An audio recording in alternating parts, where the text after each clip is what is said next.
ඔව් මේ වෙලාවේ අපි සම්බන්ධ කරගන්නවා ප්‍රවීණ පාපැදි ක්‍රීඩිකා දිනුෂා දිරිරුක්ෂි.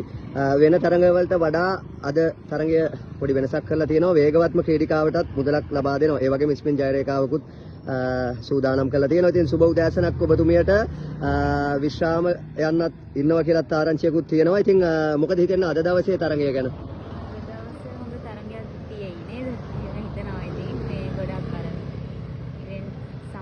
කරලා තියෙන හින්දා ඒක හොඳයි ඇත්තටම ක්‍රීඩිකාවන්ටත් හොඳ තරඟයක් දෙන්න බලාපොරොත්තු. ඔව් කාන්තා තරඟ අඩුයි ගොඩක් අවුරුදු කාලේ අපි දැක්කේ නැහැ මේ කාන්තා තරඟ.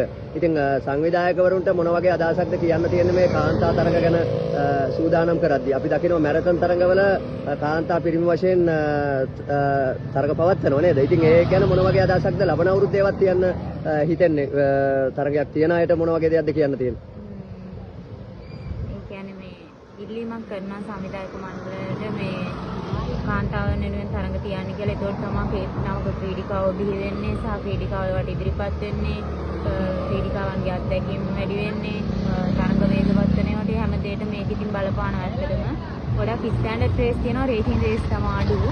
මේ හැබැයි මේ අවුරුද්දේ පහුගිය කාලවලට වඩා වැඩි තරඟ ප්‍රමාණයක් තිබ්බා කියලා මට හිතෙනවා. ඔව් ක්‍රීඩිකාවන් ගත්තොත් එහෙම සාමාන්‍ය ජාතික තලයේ ක්‍රීඩිකාවන් 19ක් 18ක් වගේ තමයි තියෙන්නේ ලංකාවෙම ඉන්නේ. සමස්ත ලංකාව ගත්තත් ඒ හා සමාන ගාණක්. ඉදිරියට ක්‍රීඩිකාවන් වැඩි කරගන්න ක්‍රමවේදයක් නැද්ද ඔබ ප්‍රවීණ ක්‍රීඩිකාවක් හැටියට අත්දැකීම් බහුල ක්‍රීඩිකාවක් හැටියට යෝජනා කරොත් එහෙම?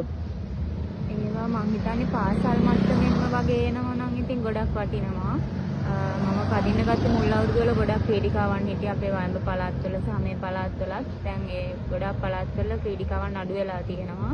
ඉතින් පාසල් මට්ටමින් වෙනම මොකක් හරි ප්‍රෝග්‍රෑම් එකක් මෙයා කරා නම් මේකට මේ ක්‍රීඩාව හඳුන්වා දීලා මේකට සහසම්බන්ධ කරගන්න ගොඩක් අර ආර්ථික ප්‍රශ්න තියෙනවානේ. පාපැදියා රේසින් පාපැදියක් ගන්නවා නම් ලොකු මිලක් ලොකු ගාණක් වැය කරන්න ඕනේ. ඉතින් මම හිතන්නේ ගොඩක් ක්‍රීඩිකාවන් මේකට මේ ලොල් වෙන අඩු වෙන්නේ මේ හේතුව හින්දා වෙන්නේ නැති ඉතින්. ඔව් ගොඩක් ස්තුතියි දිනුෂා දිරිරුක්ෂි දක්ෂ ක්‍රීඩිකාවක්. ඉතින් ඔබතුමියට සුබ පතනවා අද තරඟය මම හිතන්නේ ජයග්‍රහණය කරන්න හැකියාව ශක්තිය ධෛර්යය ලැබෙන්න කියලා. බොහොම ස්තුතියි.